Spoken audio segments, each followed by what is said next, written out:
Uliza, mbona president anasukuma sana maneno ya affordable housing na maneno ya markets na maneno ya hostels?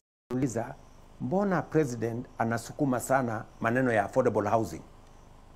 Na Ukambani Rais. Asante. Kwa majina ni Eric Mosiemi, Alliance Rikibi TV, online media.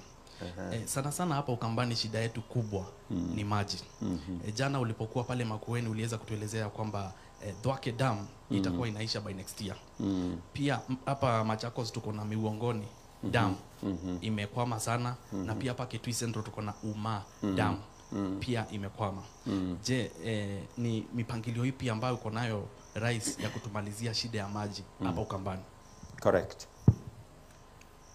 Vile umeeleza mwenyewe hapa Ukambani ni kweli tumeelezwa na wananchi wa hapa kwa maoni yao, ile kitu wangependa iwe kipaumbele ni mambo ya maji. Waliniambia mambo ya Ukambani ni matatu: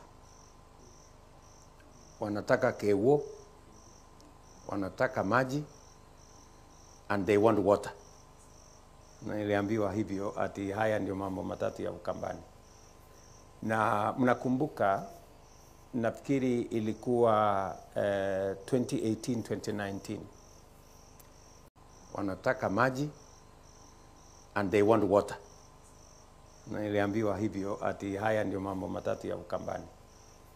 Na mnakumbuka, nafikiri ilikuwa 2018-2019, 1000 mpaka 2500, tukapunguza gharama ya mbegu, tukasaidia wakulima kufanya registration, tukaondoa cartels na brokers na wale watu matapeli wa huko katikati.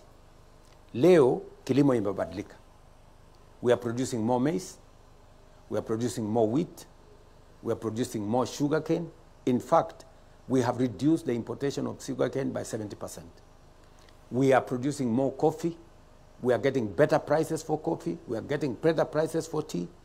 That is where we are taking the country. But that can be accelerated if we build the infrastructure to support our irrigation. And that is the plan I have, and that is the plan I'm executing.